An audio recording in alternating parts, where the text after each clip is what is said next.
on the pranayama and yoga philosophy and yoga history. So this will be a little bit change for the regulars, but I'll try to explain things in the first about 20 to 30 minutes. So basically, when it comes to yoga, oftentimes people are probably thinking about, young, healthy, athletic, and kind of well off, especially in the rich communities and certain type of people. But there are actually a lot of people out there is actually working on decolonized yoga. That's what they call, because some indigenous practice that origins in Egypt and Indus Valley, which is dated like 5,000 years ago, they're way much more than just the postures we usually do. I mean, it's not like saying the postures is wrong, but there are plenty of opportunities for you to do that in other occasions. So not gonna lie, a lot of the notes I took them about more than 2 years ago in my yoga teacher training, about 3 years now. So I'm gonna have to look at my notes a couple of times because just like to refresh my memory. So first of all, we already covered about the history. It is not something that new. Yoga actually has existed, the practice for almost 5,000 years.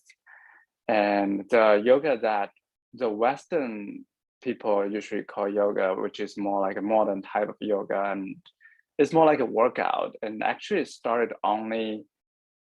didn't start until last century, like until a bunch of gurus and decide to bring yoga to the Western countries. And they just combined some of the classic postures with some Danish gymnastic postures together and brought it over to the Western countries, and it becomes sensational, especially after the Beatles become really attracted to it. Since then, I think back then was more of a yoga was more of a hippie thing, but somehow in the past couple of decades become even more watered down. It's more about the aesthetics, how you look when you're in a posture. But if you actually had tried to learn a little bit about yoga philosophy, you know that the asana, the yoga posture, is only one of the 8 limbs of yoga, according to the Yoga Sutras of Patanjali, which is another sacred scripture that has existed for thousands of years for yoga practitioners. So today we're gonna go through, because we don't have enough time to go through everything, so we're just gonna quickly go through the 8 limbs of yoga. For some of you, it might sound familiar because it is something that I usually try to weave through my teaching on Thursday nights. But for some of you, this might be a really new idea. Some of them might even come with a Sanskrit name, but you don't need to panic. I don't know a lot of Sanskrit names. And it's not the purpose of yoga practice that to memorize all the Sanskrit names. So the 8 limbs of yoga, the first one is Yamas, which is the principles to teach us to how to treat others around us and treat the world. And it has 5 components, and it is in a specific order that we'll explain later. The first yama is ahimsa, means non-harming, non-injuring. It is actually the most important yama, that's why it's the first one. The second one is satya, means truthfulness. But the nuance here is truthfulness. How can you stay truthfulness all the time? Like, for example, when you are in a country that a thief can be sentenced to death, no matter what a small thing that thief has stolen, and someone asks you if you know where the thief is hiding, you know it. But based on satya, you might have to tell them because of truthfulness. But because ahimsa comes first, non-harming, you know that stealing, it is not right, but it does not mean that person deserves to be sentenced to death. So you will choose ahimsa over satya, truthfulness. And the third one is asteya, non-stealing.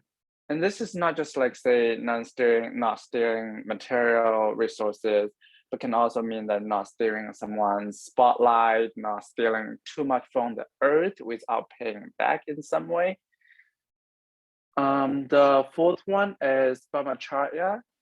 Some people actually traditionally it was interpreted as abstinence or celibacy, but one of the sacred texts of yoga, the Bhagavad Gita, also encouraged people to be involved with world affair, to leave the yoga. So I think a more modern translation of the brahmacharya should be like in the right relationships, and use those right relationships to help you to find truthfulness, to find yourself with a capital S. And the last one of the yama is aparigraha, non-hoarding, non-grasping, which is something you probably can easily identify around you, even in your daily life. If you're like, if someone around you like hoarding money, hoarding other kind of materialism. So this is yamas. And another thing, then follow up the second limb is niyama. It is a set of disciplines and standards that we practice when it comes to our personal life, personal observance. And they also have 5 components. The first one is called saucha, the internal and external cleanness. So you eat well, you exercise, and you spend time back in nature instead of like, that's why you probably hear like some of the yoga practitioners around you, like taking social media break, and all those count as keeping internal saucha in your practice. And second one is Santosha Contentment. This is quite self-explanatory. And the third one is tapas, which is a tricky one. We call it wise discipline. It is also some people translate it as fire. Like if some of you have practiced with me Uddiyana Bandha, some of those bandhas, that basically creating some of the fire in us. And it's not just like we torture ourselves for the sake of torture ourselves. It is more of a sensible and well-rounded discipline. So, and the fourth one is Swadhyaya, self-study, to know ourselves better. And here, self-study is not to learn what's your favorite color, what's your favorite food, what's your favorite movie. It's more about to know your truthfulness, to know yourself, not just yourself as a capital self, to see, like say, when you sit down, sometimes it feels like there's an observer, sometimes feels there's you. And what is the relationship there? And what is happening when you sit down to meditate? And all those are part of the process of self-study, swadhyaya. Another way for swadhyaya is to read some of the sacred scripture, like the Bhagavad Gita, the Yoga Sutras of Patanjali, and you can even read a Bible. So whatever that is sacred to you, that can help you to study yourself. And the last one is, this is always tricky for me, this one, because it's long Sanskrit name, Ishvara Pranidhara. Literally means touch the foot of God, but it does not have to be the God that like everybody else around you think as. It can be higher power to yourself. To me, that is nature. To someone else can means Jesus. To someone else can be Buddha. So whatever the higher power to you, that you can surrender to them, is surrender the fruit of your actions to them, that which is kind of tied to the aparigraha that we just covered, that not attached to the fruit of your actions. We surrender them to the fruit of to the God.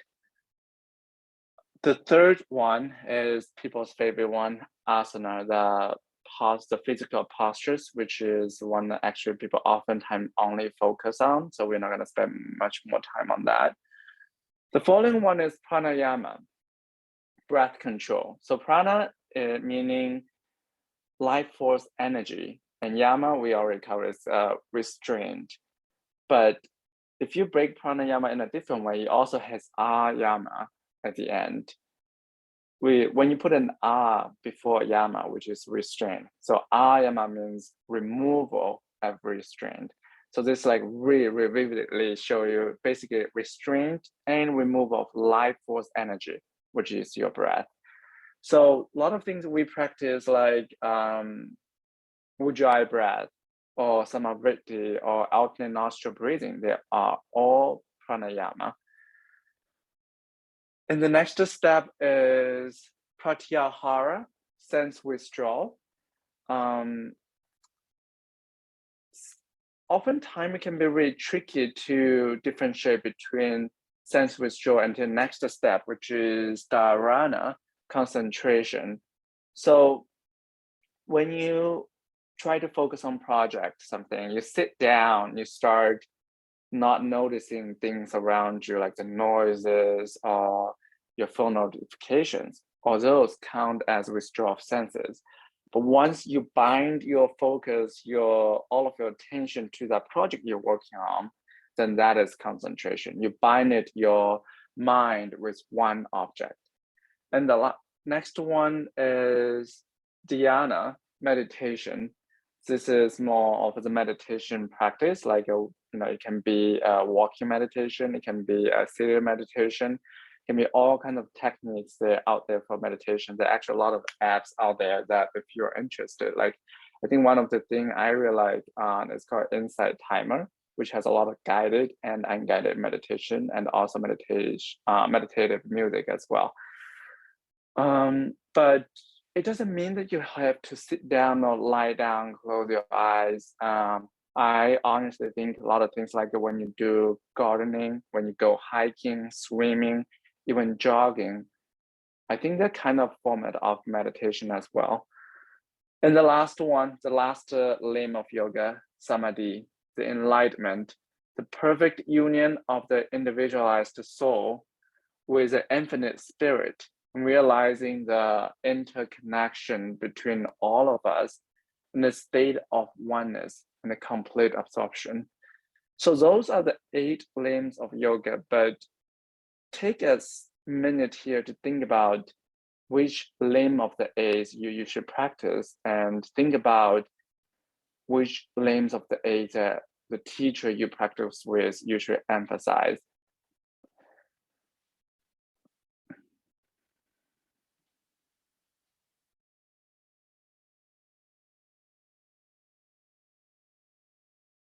And why it is important to practice yoga, the 8 limbs of yoga as a whole.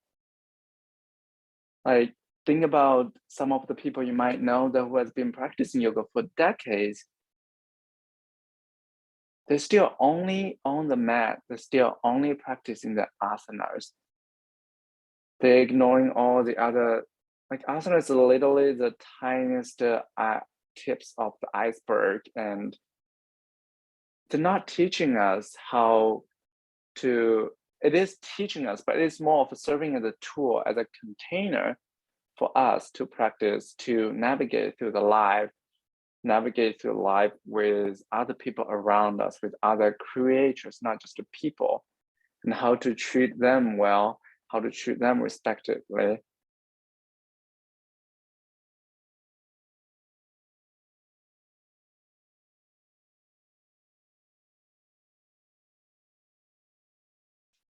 And you might have heard some of the yoga teachers say the name of yoga actually is called unity. The unity of our body, our physical body, and our mind, and our spirit. So why it is important to know at least a little bit about yoga philosophy and history, as I was mentioned before, because it gets so watered down, and you can even say it's whitewashed. You probably only see yoga studios in the white communities, especially the more financially well-off white communities. Like, how often do you see people of color yoga teachers? How often do you see yoga teachers mentioning about the yoga philosophy part to help the yoga practitioners to actually create unity, to get onto the yoga path of realize themselves. So with that being said, we're still gonna do some asana practice, but we're gonna do some of the more classic ones, and we're gonna try to hold a little bit longer in each practice, so you have time, relatively more time, to use them as a container to reflect to what brought you to the mat today, especially if this is your first time practice with me or you're watching this recording later because of this special class. And think about what you can do for the AAPI community after you walk off the mat, what you can do for the yoga community, what you can do to promote, at least not harming, the essence of yoga. Do not think of yoga just as a workout. So come into seated in Sukhasana with one of the leg. I would say choose one that is unfamiliar to the front and cross the shin. And rest the hands on top of the thighs or on top of the knees or somewhere that else that's not distracting for you.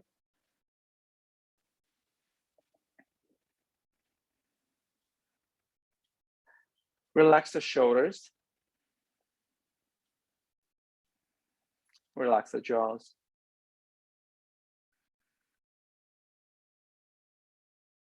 And we'll do a simple pranayama practice, Ujjayi breath, to establish a little bit more connection between us and that breath control.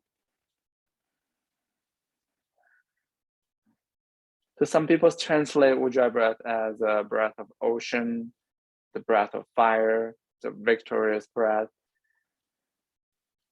But regardless how you translate it, it has one similar quality, that it should be audible.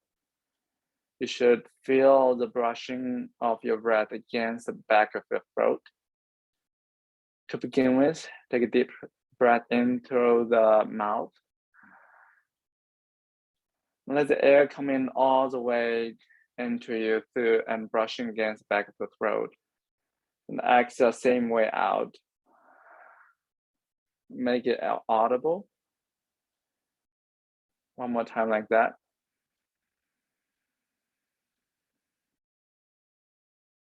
And exhale smoothly, slowly let things out. And seal the lips.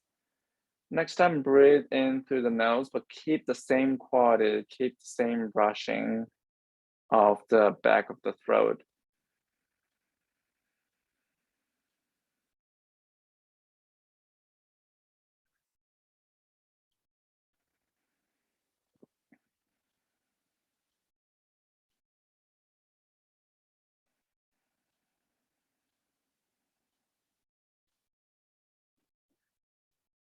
If Sukhasana does not work for you, you can change your seated posture. You can come into a hero pose. You can come lie down on your back.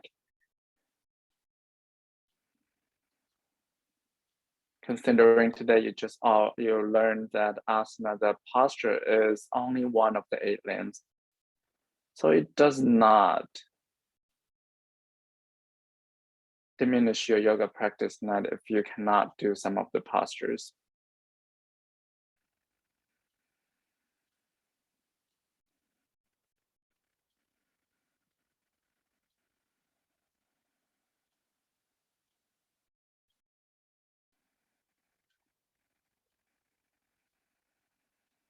And for some of you who have been regulars with me, because of this change, it might cause repose, it might cause anxiety in your mind. Take some deep breath and just reflect on where that reaction is coming from and why you have that reaction and what you can do with that reaction.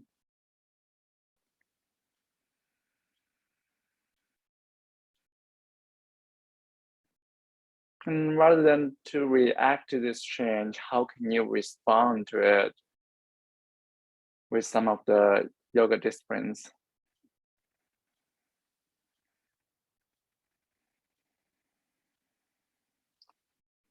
Perhaps aparigraha, non-holding, non-grasping can help. Perhaps Santosha Contentment can help.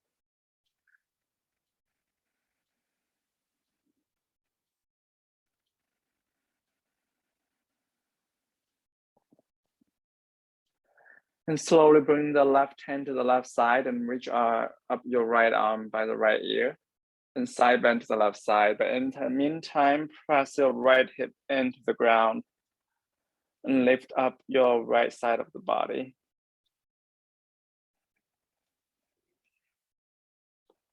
Release the left shoulder away from the left ear.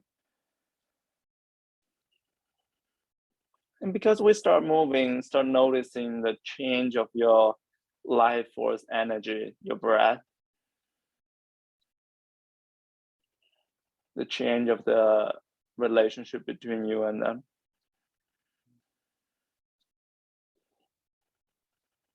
Then exhale, slowly come back to center, and we'll switch side. Right hand to the right side, left arm by the left ear, and side bend to the right side.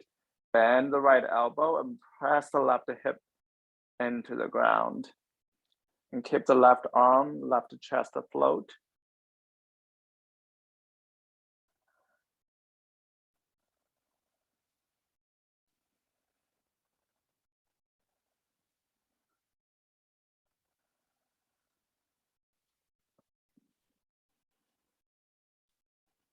One more inhale like that. And then exhale, slowly come back to the center. And gather your hands in front of the heart. And bow your head toward the heart. Slowly blink open the eyes.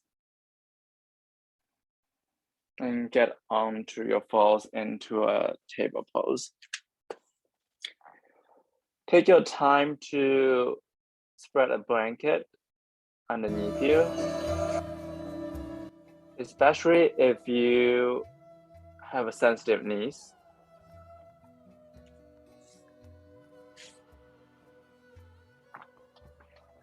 Move through some cow and cat.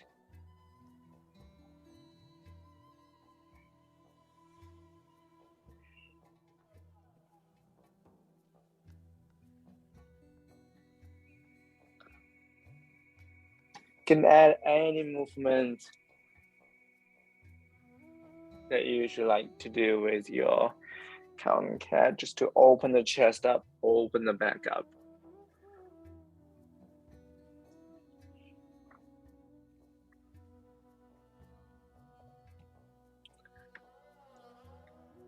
Once you're ready to come back to neutral, bring the knees together and cross your right knee behind your left and press your hips towards the back for some outer hip stretch.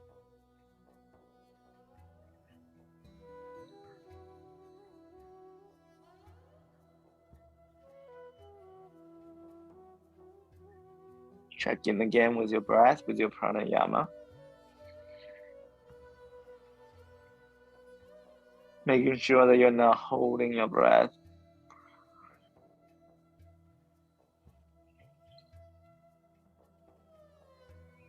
And then come back to center, we'll switch side. Cross your left knee behind the right and press the hips back.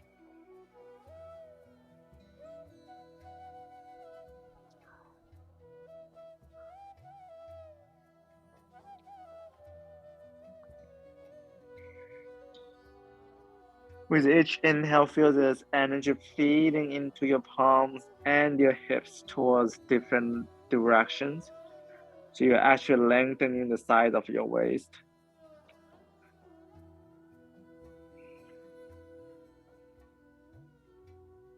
And exhale, slowly come back to center. Then come back into Sukhasana and switch the cross of the legs.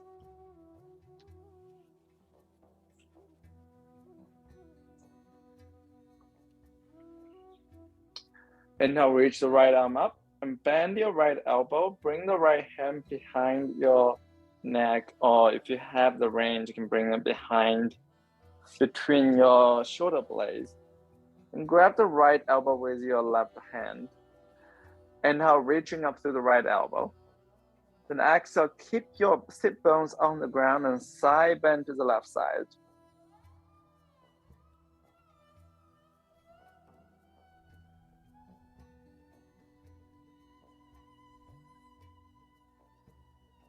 So we practice tapas, the discipline, the sensible and well-rounded discipline by practicing the postures that's challenging for us.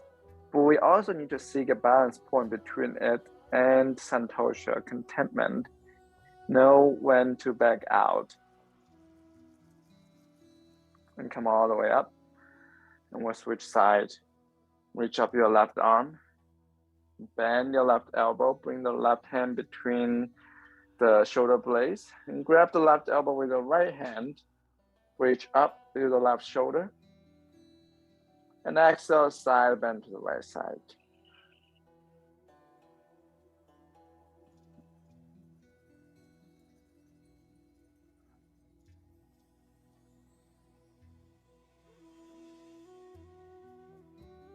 And sometimes people, for the sake of aesthetic effect, make them to look popular and standardize the beauty. They might sacrifice certain things in the yoga practice just to get to the point. And all the way up. And that's why it's actually not uncommon when you hear about yoga practitioners, so-called yoga practitioners, have all kinds of physical injuries like shoulder rotators or knees issues. And then cross the legs and we come back into table.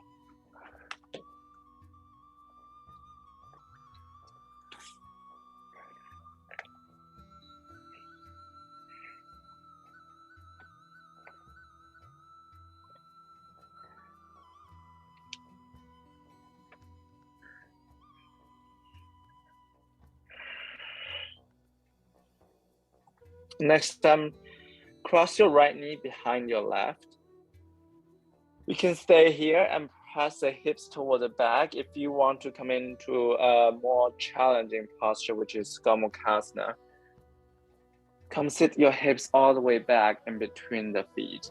You can prop a blanket or a pillow underneath your sit bones and stack your knees on top of each other. And bend your right elbow and grab the right elbow with your left hand. This is where you can stay. Another option, so this is where you practice tapas and seeking balance point of tapas and then Santosha. Option to bring the left hand to your back. This is very early stage of the practice, so your shoulders might not be open enough for classic Gomukhasana cow face pose, but there's nothing right or wrong here. Like you can easily create a connection with the strap if you have one, but that's not what we're pushing for. So your hands may or may not touch. And if you like to, you can bow your chest forward towards the stacked knees. For even more intense outer hip stretch.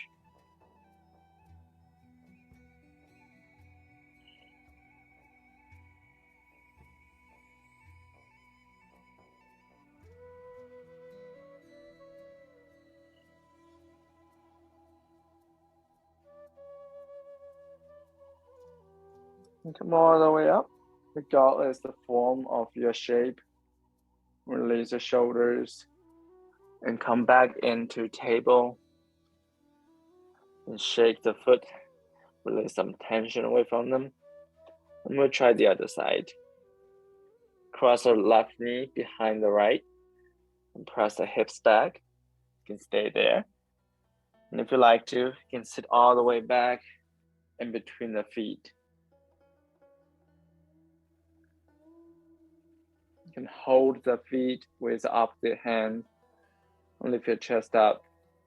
And if you like to come into a classic Gomukhasana cow face, bend your left elbow and grab the left elbow with your right hand. Option to stay here. An option to extend your right hand. Bring the right hand to the back and walk your right hand towards your left. Remember, your hands may or may not touch. This is also where you can practice a parigraha, non-grasping. You're not attached to the certain look of a posture.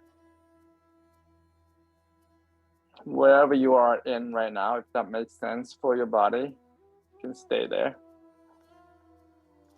Option 2, fold your chest toward the stacked knees.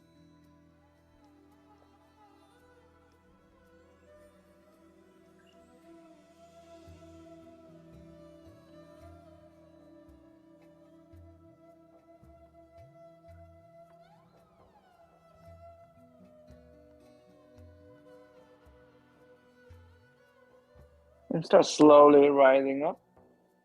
Release the arms, release the knees. And add any movements that you like to release yourself from that big outer hip opening. You can be more cow and cat. You can be moving in between upward facing dog and child pose.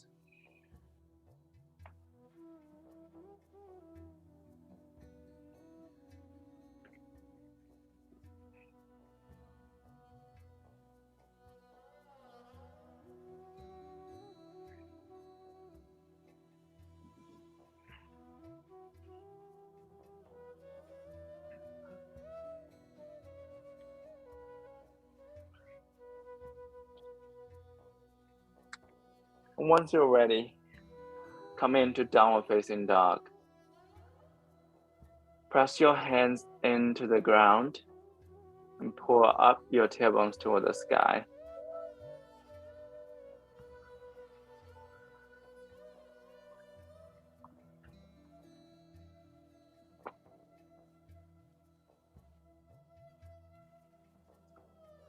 Visit almost every single corners of your hands to make sure that you're distributing weight evenly across them.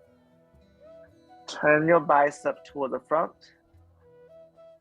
If you need to, keep a lot of bend in your knees, especially if this is your first down dog of today.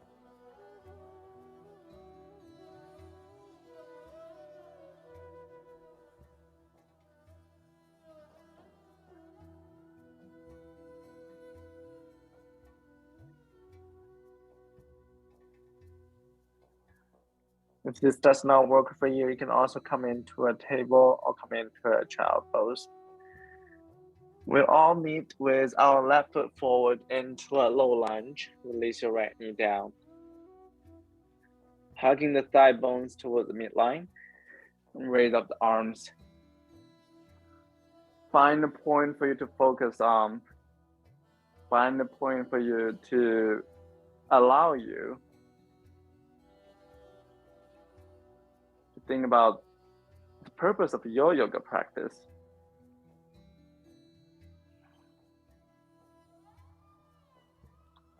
There's no shame or judgment if you feel like so far you've been only focusing on the asana practice, because the whole environment, the whole system has been created or designed to be that way. And it's super difficult to unlearn what you already learned.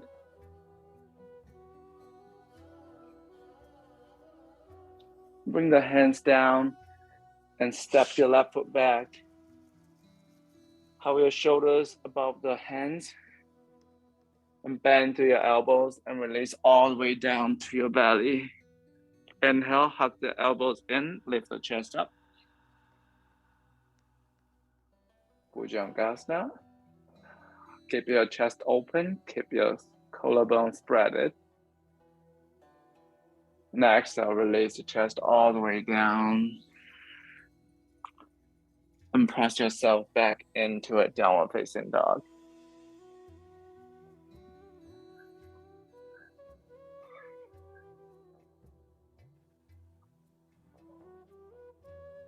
Allow each single posture to be a place to be truly a container for your mind practice, for you to practice to unite your mind, your spirit and your body.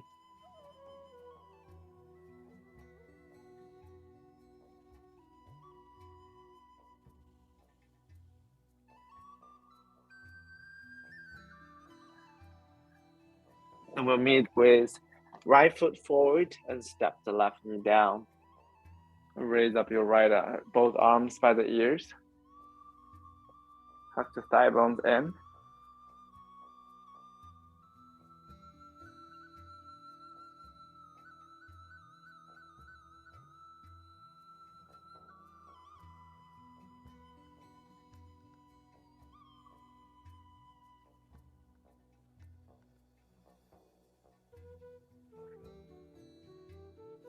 Release both hands down and step your right foot back. Hover your shoulders above the wrist. This time, option to tuck the toes and lift the knees up into a high plank. Then start slowly bend through the elbows and release all the way down to the belly. Extend the arms toward the back, palms facing down and big thumbs facing out. Keep your shoulders open. Inhale, lift the chest up. And exhale, release down. Let's do it one more time. Inhale, lift the chest up. And this time, option to float up your palms to top of the feet as well for full Shalabhasana, Locust Pose. But keep this space, this low back space, lengthened by reaching toward the toes and the crown of the head reaching toward the front. And exhale, release down. Hands by the chest. And we all meet in Adho Mukha Svanasana, downward facing dog.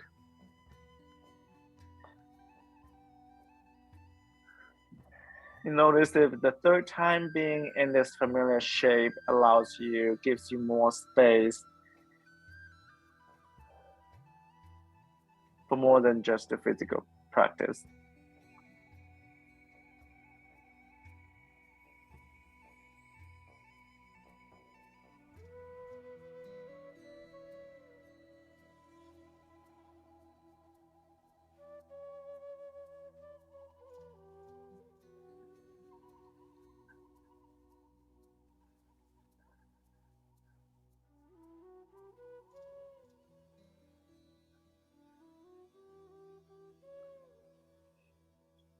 And on the next exhale, step by step, a hop forward. Inhale, lengthen through the spine, Uttanasana, Adho Uttanasana. And exhale, fold all the legs, Uttanasana. Rise all the way up. And exhale, hands through heart center by the side, Tadasana, mountain pose. Stay stable in this mountain pose. Be curious about the four corners of each foot.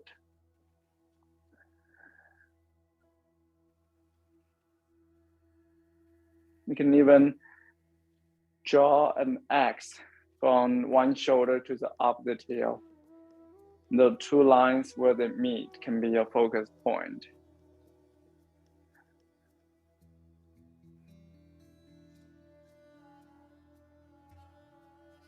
And recheck if there's the rise of the sense of urgency again, the sense of getting into challenging, beautiful looking shapes that can wow people around you, can wow people on the social media.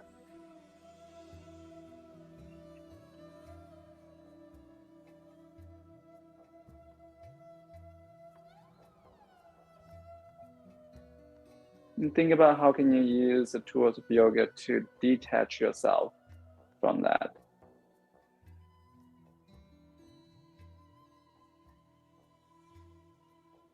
And I'm not saying it's easy.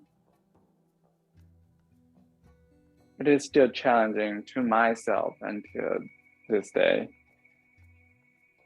And I'm sure it is challenging for many other experienced yoga practitioners out there as well.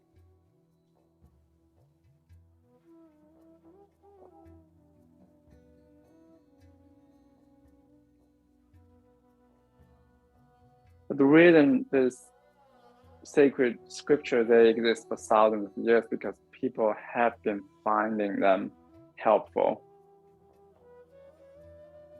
in this kind of scenarios, and more than this kind of scenarios. And we'll flow through some Surya Namaskar A.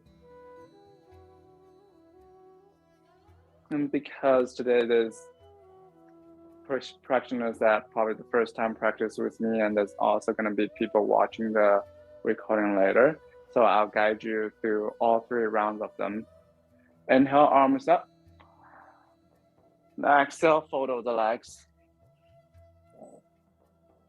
Inhale, lengthen through the spine.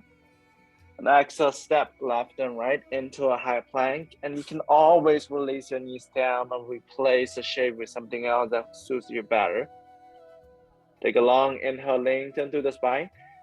And exhale, bend through the elbows. Can release all the way down to your belly. And inhale, come into a back bend. Can be Bhujangasana. You can also extend both arms into Urdhva Mukha Svanasana, upward facing dog. And exhale, we'll meet in downward facing dog.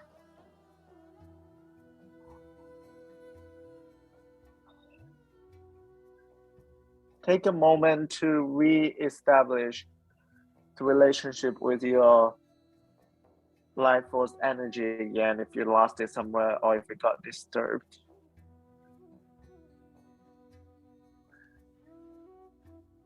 Simply observe, it comes back to you.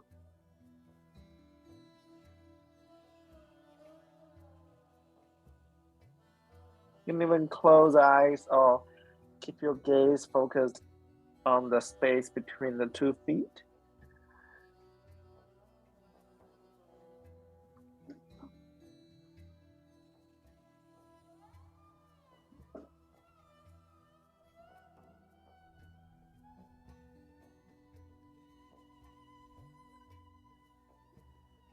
On the next exhale, step by step, a hop forward. Inhale, lengthen through the spine. Ardha Uttanasana. Exhale, fold over the legs. Rise all the way up. Urdhva Hastasana. Next, exhale, hand to heart center by the side Tadasana. Inhale, arms up. Exhale, fold over the legs with control. Inhale, lengthen through the spine. Next, step right and left into a high plank. Take a long inhale. Next, bend through the elbows. You can pause halfway. Then on inhale, pull your chest forward directly into upward facing dog. And exhale, press your tailbones up into downward facing dog.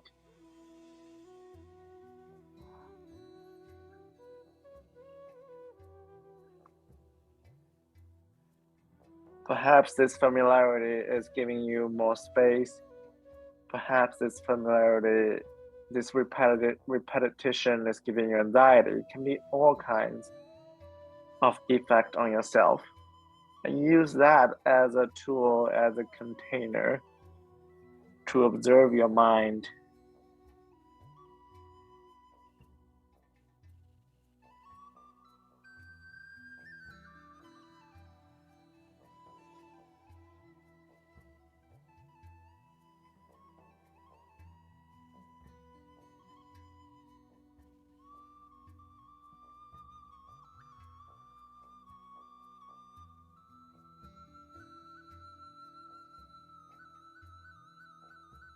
And the bottom of the exhale, next step by step, a hop forward. Inhale, lengthen to the spine. Exhale, fold over the legs. Rise all the way up. Next, exhale, hand to heart center. Inhale, arms up. Exhale, bow forward. Inhale, hands on the blocks or on the shin. Next, so you can step by step, you can also hop back directly into Chaturanga Dandasana. If you decide to do so, keep your elbows bent and pull your chest forward, and that naturally will kick your feet toward the back. Inhale, open the chest. Exhale, tailbones up, downward facing dog.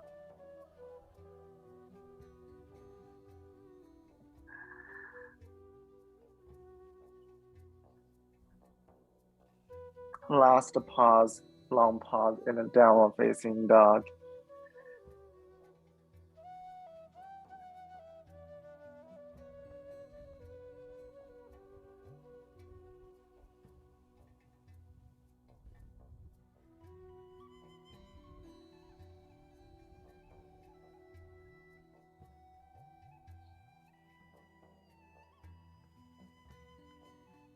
When you're ready to come out, step by step, can be many small steps. Can also be a big hop. Inhale, lengthen to the spine. Exhale, fold over the legs. Rise all the way up. And exhale, hand through heart center. By the side. And start shifting weight onto your left foot. And find a adjusted point for you to focus on first. I do suggest starting with, especially for early practitioners, start with something on the ground that is more stable. Then engage your left outer hip in and bring the right foot, starting with leaning against the left leg, and also move it up to the left shin or above the left knee, all the way to your left inner thigh. And keep opening that right knee to the side. Vrikshasana, tree pose. You might see people do this all the time, and you might get an impression this is an easy posture, but there's no sacred text has claimed any posture is easy.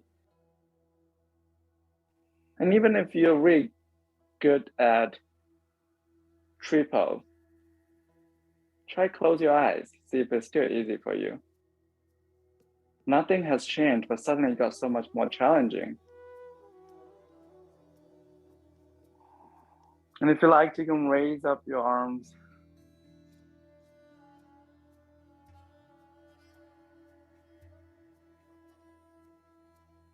Feel the resistance, energy between the bottom of your right foot and your left thigh.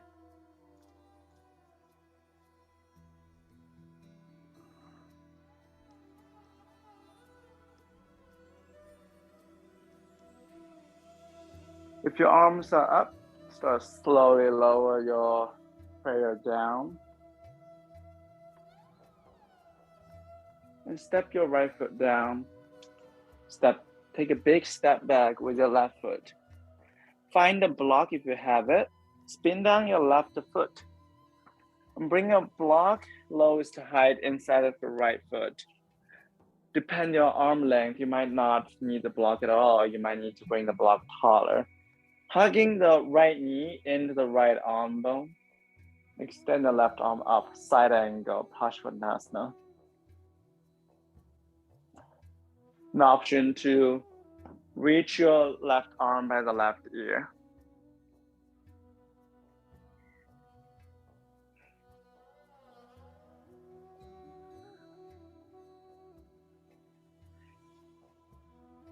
Inhale, reaching to the left hand. Keep your right leg bent and rise all the way up into Warrior Two with Virabhadrasana 2. Keep both arms floating, reaching your right fingertips toward the front.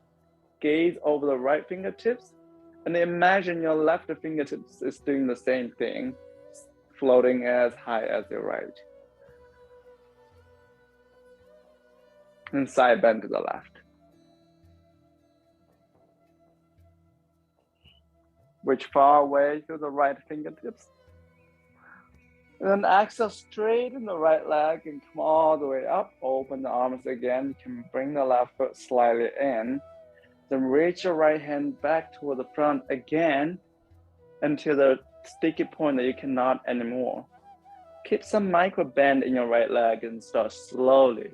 Lower your right hand on your right shin or on the block or on the ground if it is reachable for you. Next, extend your left arm up. Trikanasana, triangle pose.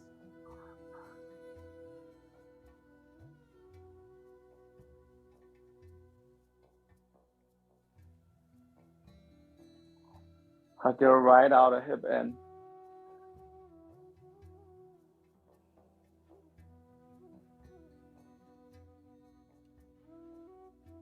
Roll your chest open.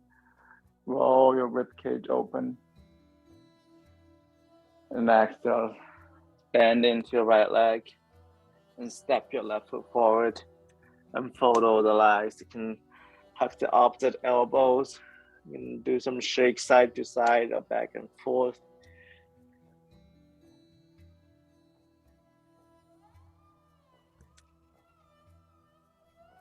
If your back of your legs is not asking for any more opening right now, you can also come into Malasana yoga squat to give a little bit more compression. So just listen to your body and give it what it's looking for right now.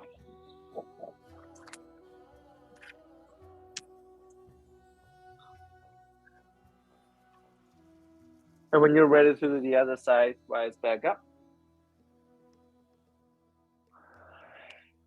And shift the weight onto your right foot. Hug your right outer hip in. And lean your left foot against your right ankle. You can lift up to the right shin or all the way to your right thigh bone. Gaze over the steady point that you chose. Option to raise your prayer up toward the sky.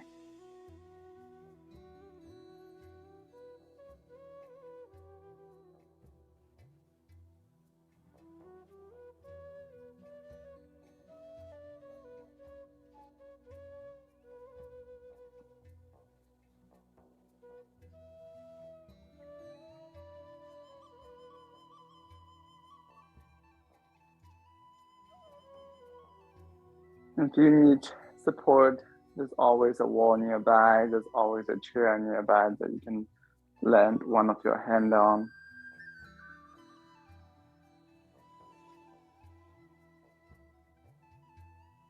And don't forget the first Yama is ahimsa. It's not just non-harming for others, but also non-harming to our own physical body as well.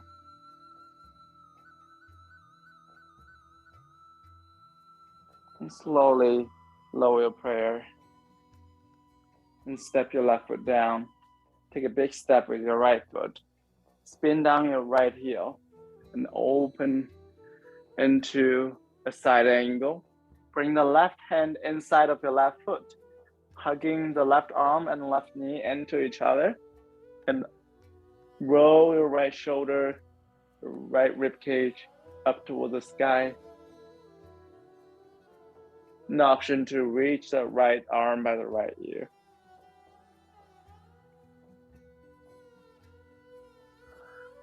Sending energy all the way to the pinky edge of the right foot.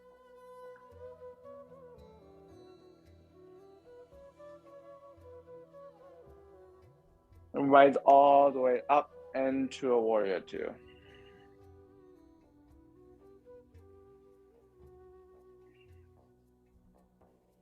Gaze over the left fingertips. Keep your left knee open. And exhale, reverse.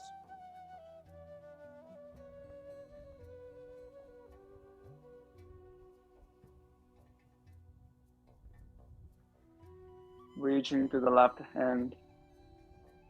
Next, just start slowly straightening your left leg and come back up.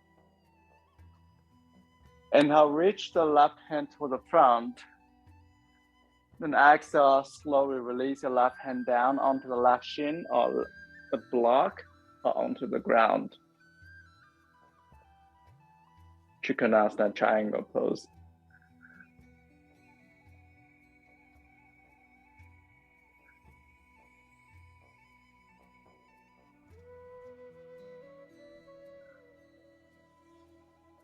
We're using all these different tools, different containers for different purpose. Just like when you build something, you use different tools for different components of it.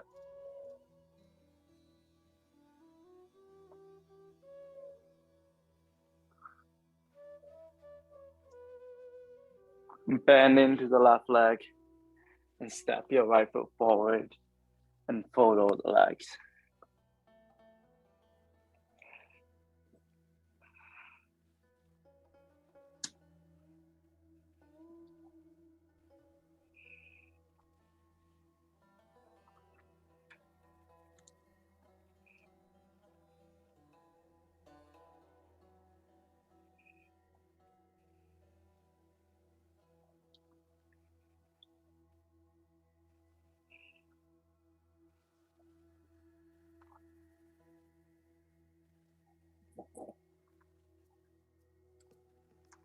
And start slowly lower your hips down onto the ground. We'll wind down before we get into a Shavasana, followed by another pranayama and a short meditation. You can prop yourself onto a blanket or folded couch pillow. My hamstrings are super tight, so I'm usually really careful with it. Something that I find has been really helpful is propping some blocks underneath my knees. And reach your crown of the head up first. You can raise up the arms. The next, start slowly folding through the pelvis. Then perhaps round your upper back. Paschimottanasana. Seated forward bend.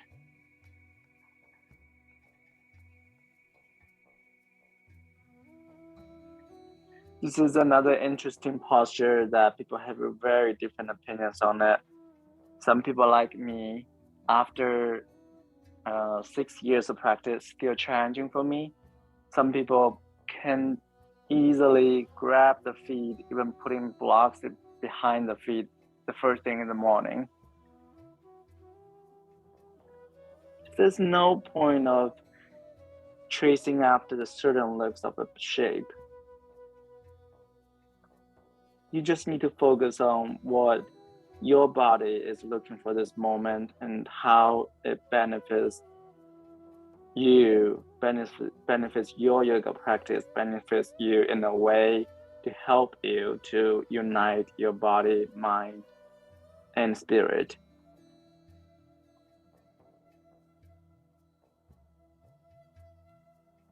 You're not practicing for others to look at you. You're also not practicing for a camera.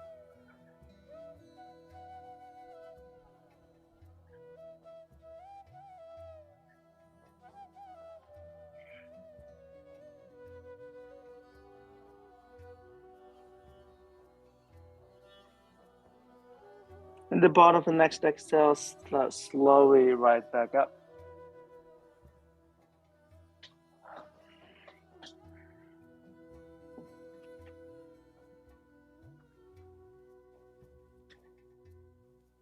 We'll reopen our outer hip again. Bend your right knee and cross your left leg over. And hug the right elbow around the left knee and bring the left hand behind you. Press the left hip, sit bone into the ground. Half Lord of the Fish, Ardha Matsyendrasana. You can use your right hand to help your left shoulder to remind it to open. Then is your option to bring it back to hugging the left knee. Your spine is not rounded, it's not overstretched, it is reaching up toward the sky.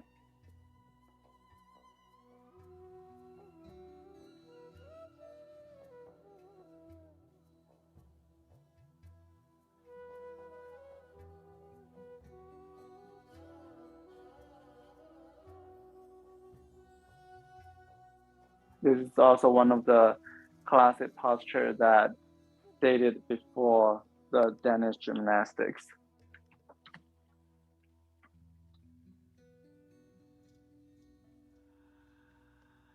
And slowly release from it, and we'll switch side. Bend your left leg and cross your right knee over the left. And hug the left elbow around the right knee first. Bring the right hand behind you. Press the right sit bone into the ground.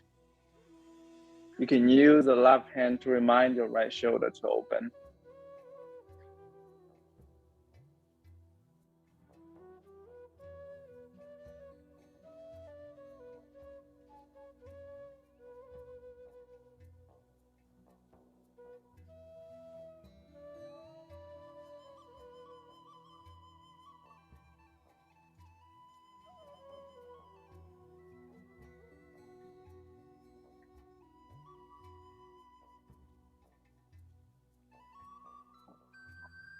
Start slowly, come back to center.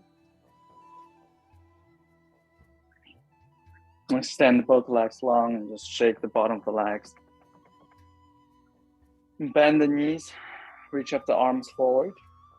Option to stay here, option to reach one leg and another into Navasana, bow pose.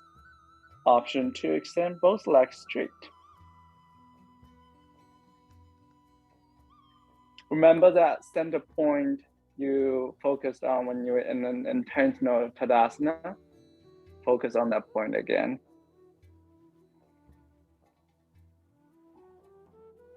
And start slowly lower all the way down to your back.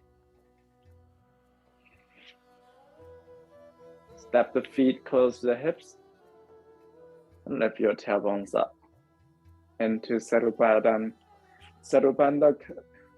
Sarvangasana, bridge pose.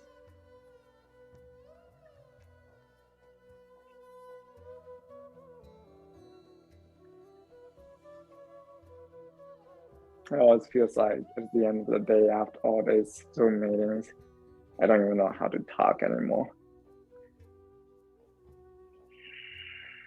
If you need some support in this bridge pose, slide the block underneath your sacrum and land it onto the block. And I know that we haven't done as much active postures as we usually do, but before you come into a more active posture, ask yourself, do I have to do this? Do I have to do this now? Why am I doing this?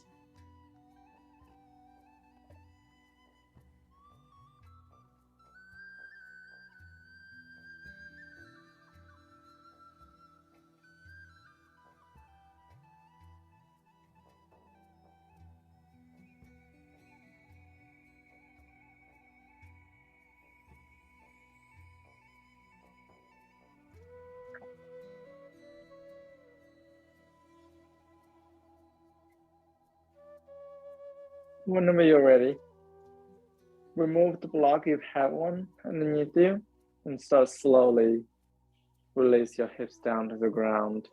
Extend your legs long. Use any props that you like to get yourself comfortable in a Shavasana. And we'll follow today, instead of closing the practice, we'll follow the Shavasana with some light pranayama and meditation.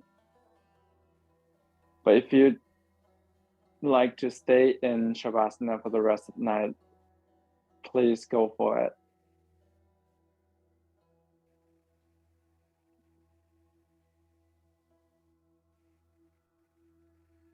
And for now, bring your focus back to the breath again.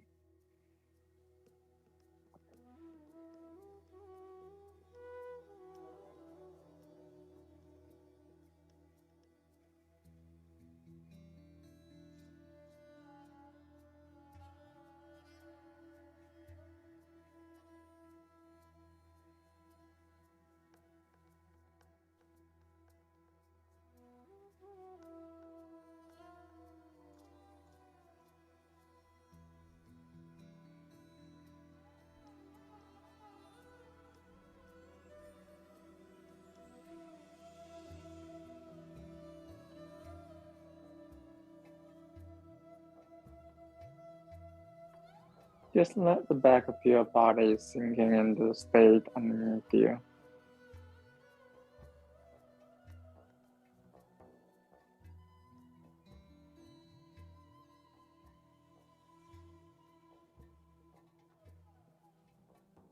Let the efforts of the practice coming into you. Not just the asanas, but also the reflections, the thoughts that emerged during the practice.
As I mentioned before, you're welcome to stay in Shavasana.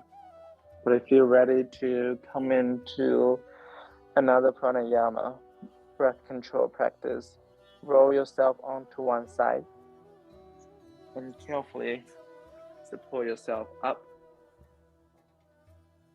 into a comfortable seating. And of course, you can do this on your back as well.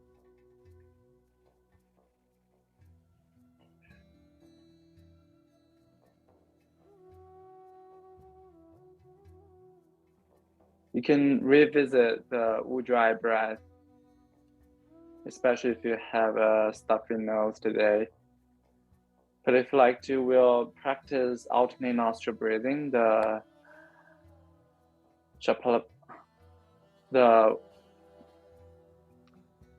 just flew out of my mind. I'll come back.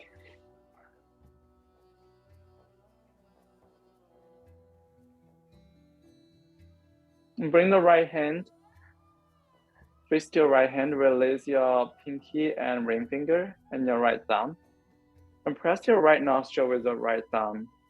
Inhale, breathe into the left. Close the left with your ring finger and release from the right. Inhale through the right.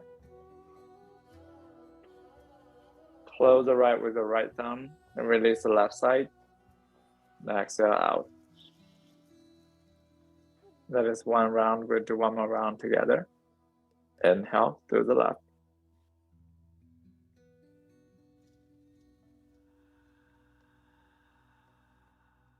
And exhale through the right.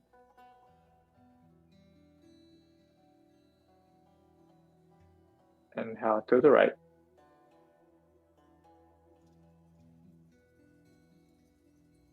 And exhale to the left. And continue on your own like that. If it doesn't feel right to have your hands, your arms floating like that, you can release your hands down and just imagine your hand alternatively pressing one nostril and another.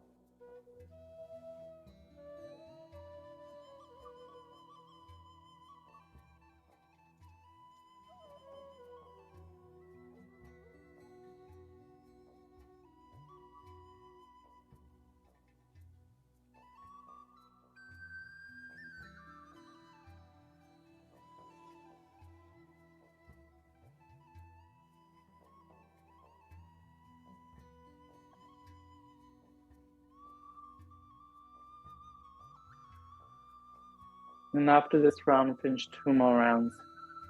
And now I'll stop the music for the meditation.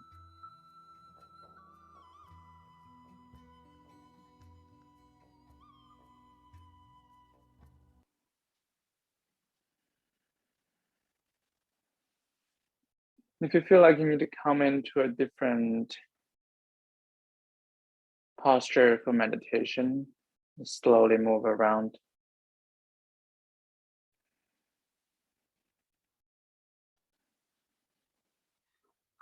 And during this short meditation, I do invite you to reflect on how can you bring your yoga practice off the mat. How can you bring your yoga practice off the mat and contributing to the heritage of a PI community? Like imagine that an heritage of your family, your community, getting watered down, getting sold as commodity, the heritage that was designed to liberate people from suffering, become a money-making machine. How would you feel about that?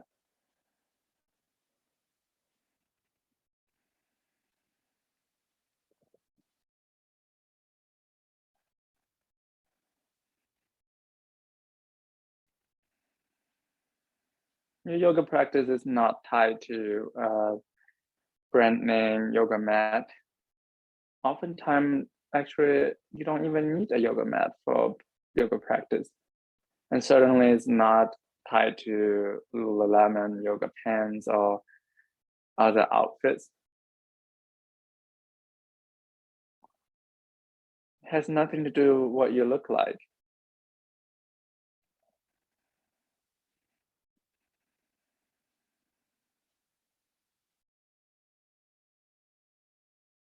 And then think about what you can do to help to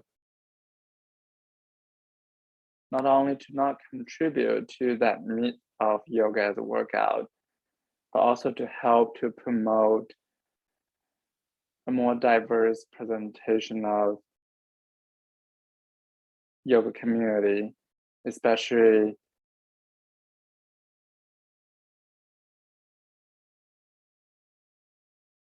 people of color.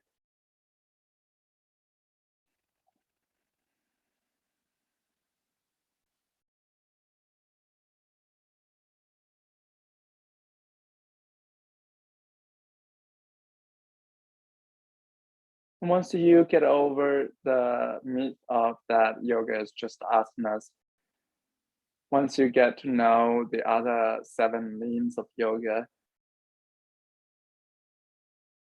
you can bring them into your daily life as well. You can practice ahimsa, asteya, not stealing someone's spotlight, non-grasping, internal and external clearness. All those things of yoga that can guide you to unite your body, mind, and spirit, can guide you to, wouldn't say liberate others from suffering, but at least maybe lessen sufferings of others and your own.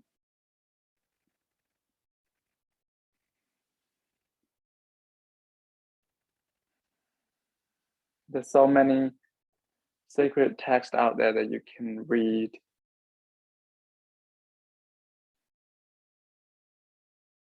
There's so many people actually doing this as full-time work. The teachers that promotes practicing 8 limbs of yoga as a whole. Teachers that promotes a more diverse presentation in the community that you can follow, that you can learn from. And once you know better, you'll do better as well.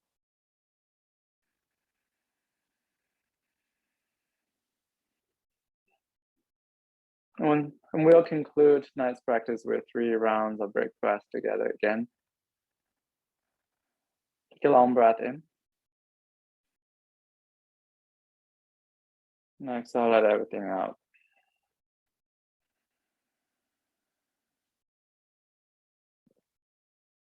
One more time like that.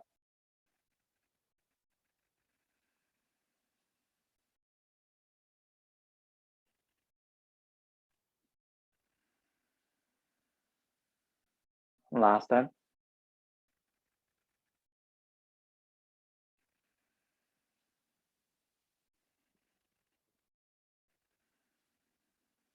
And get the hands in front of the heart. And bow toward the ground. I hope you all enjoyed tonight's practice and had something to bring off the mat with you. Be kind and live well. Thank you so much.